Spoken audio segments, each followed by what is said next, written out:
Today's story begins in Nyeri, a town situated in the Central Highlands of Kenya.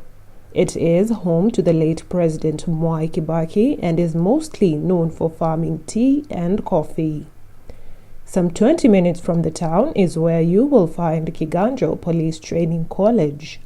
This is where Eunice and Andrew would meet for the very first time in the year 2000. Andrew would describe life in training as not an easy one, but he would find comfort in their friendship. As time went on, they became lovers and even agreed to marry. Their plans, however, did not come to pass because, after completing training, they were posted in different stations. Eunice would find herself in the Nyanza area and Andrew in the Rift Valley. Communication between the two became quite strained because back in the 2000s, they were only limited to posting letters and occasional phone calls from fixed lines. Eventually, they would lose contact and go on to lead separate lives. In 2005, Andrew applied to become a police radar, and after completing training, he was posted in Eldoret under traffic section. As fate would have it, he would meet Eunice in the same station. This time, however, things were different. Eunice was married and had children. Andrew also had a wife. They each introduced their partners to one another and became family friends. About 1 year later, in June 2007, fate would strike yet again. Eunice lost her husband and the two rekindled their relationship. Around the same time, rumors were spreading that Eunice's husband had died of HIV and AIDS. When Andrew's wife caught wind of the rumors and her husband's infidelity, she was furious. To calm her down, Andrew and Eunice took a HIV test. By August the same year, Andrew was sure to make Eunice his second wife. He took her to his hometown in Nyamira and introduced her to his family and siblings. They would later on buy a car, with Andrew putting in $300,000, proceeds from a sale of his matatu, and Eunice topping up another $100,000. Unfortunately, in a strange turn of events, this is the same car that would be center of a crime scene where Andrew would kill Eunice while she was in the company of a man who he would later claim as a stranger. David Kimutai Too, born August 23, 1968, was a politician under the Orange Democratic Movement. He started off as a teacher in the Rift Valley before his election to the National Assembly as Ainamoi Member of Parliament. On January 31, 2008, while Andrew was on patrol at his workstation, he saw Eunice in her car approaching. He would later testify in court that Eunice beckoned him to an open space near West Indies and he followed with his motorcycle.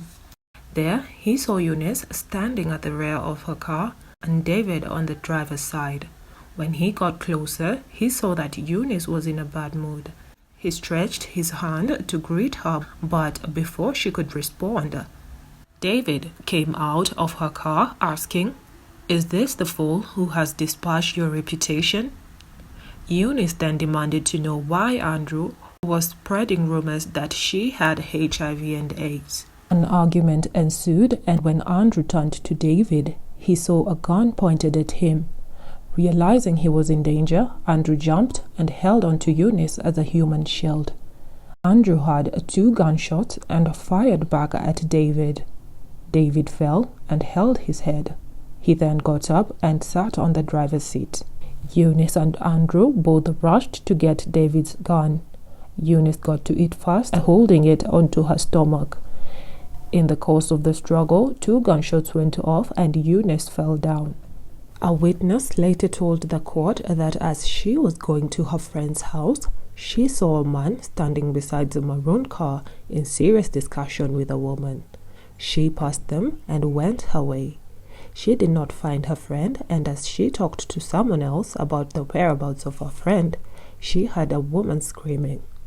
It turned out to be the same woman she had seen with a man. She was kneeling, pleading for her life. The policeman slapped her, then shot her several times, after which he proceeded to shoot the man in the car on the head through the window and fled the scene with his motorbike. The witness and other people moved closer and found the woman still breathing, but the man collapsed on the steering wheel, profusely bleeding from the mouth. Evidence from the pathologists and ballistics experts would, however, discount this witness's claims. The fingering recovered from Eunice's body had a circular bullet hole with an upward trajectory, meaning Eunice was not shot in a kneeling position. Also, there were no bullet holes found on the car. This discounted the claims that David did not come out of the vehicle. It was highly unlikely that David remained in the car while Eunice pleaded for her life, then wait to be shot after Eunice was shot. Throughout the case, it would emerge that the prosecution did a poor job in prosecuting the case against Andrew Mueche. There was also tampering of evidence, as it would later emerge that David could have been armed with a gun during the confrontation. The police, realizing they had made a mistake issuing Eunice with 2 rifles, deliberately concealed it. The judge ruled that Andrew had acted in self-defense, and the charges were reduced from murder to manslaughter. It would also emerge that Andrew killed David and Eunice without either of them firing a single shot.